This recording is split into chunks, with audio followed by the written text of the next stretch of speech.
کاک دکتۆر چ کەیسێک هەیە ئەگەر لە خەیاڵتان بێ بۆمان باس بکەن زۆر سەرنجی ڕاکێشابن؟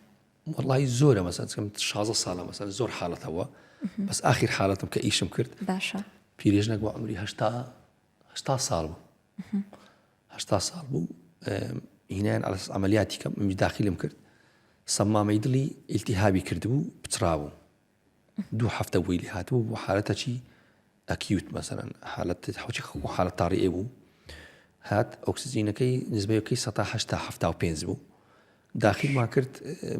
ئاو لە سینجی بوو ئاو شتەکەمان دەرینەوەوانە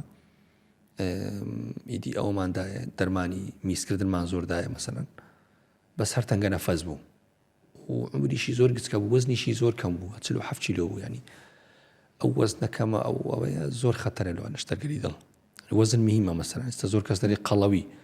بەس زەئیفیش زۆر خەتەرتر لە قەڵەویەکە هێشتا خەتەرترە ئەوی زۆر وەزنی کەمبی خەتەریاتی زۆرە ماستەنەوەی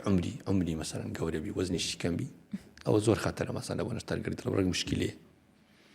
ئەوە بەڕاستی وەسی زۆر خراپ بوو لەگە عایلەکەی مەسەن قسەم کردە من گوتم کاکە وەزی خراپەوە لە عەمەلیاتی لاوانەی دەرنەچی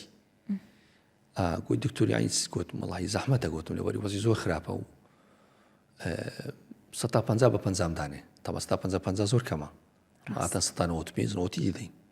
150 بە 50 بدەین دەرچی دەرناچی ئەو های دیار نییە وەڵا على ئەساس بەیانێکی عەمەلیاتیکەین بەس وەزی تێک چوو ساعات چاری عەسری بردم عەمەلیاتی حازرم کرد بخیم سبەینەکەی ساعات 8 عەمەلیاتی کەم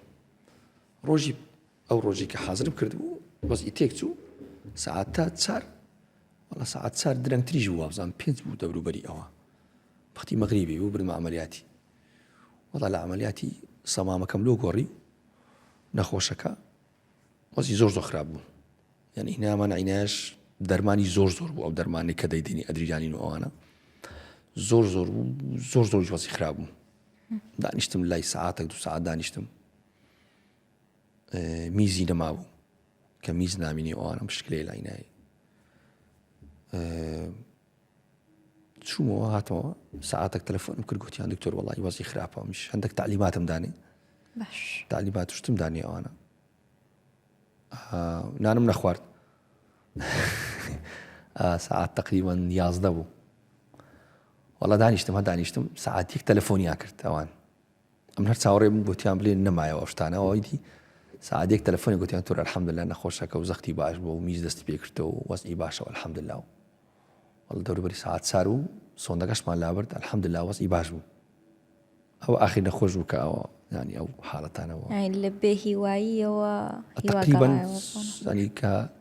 پێش عەمەلیاتی 150 بوو کە لە عەمەلیاتی دەرچوو هیچ نەما 150 نەما زۆر بێهیوایە هەلەکە ئایلەکەی قسەم کرد گوتم لەوانەیە 2-3 ساعت کە بژیوەر ئەوەندەیە لەسەر تەنەفوس نایوانە بەس ئەلحەمدوللا دوایە زۆر باش بوو لە خوای بەزیاد بی و ماجزەی خوای بوو ئێستا کاک دکتۆر زۆر دڵتان پێخۆش بووە ئەرێ وەڵا ئاو چی دەیبینەوە قەناعەت ناکەم جارێکە مایە ئارێ وەڵا یەکسەر مەسەلەن مودت دەگۆڕێ یەکسەر مەسەلەن تەبیعەتت لە خواردنێ دەبیتەوە مودت دەگۆڕێ شتەکان هەمووی دەگۆڕێ بە کاملی وایە ئیشتەکە قورسە بەس ئەوتە دەبی مەسەلەن ئەوەی بکەی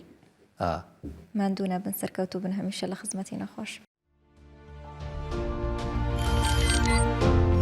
میهرەبانی دڵسۆزی و لێزانی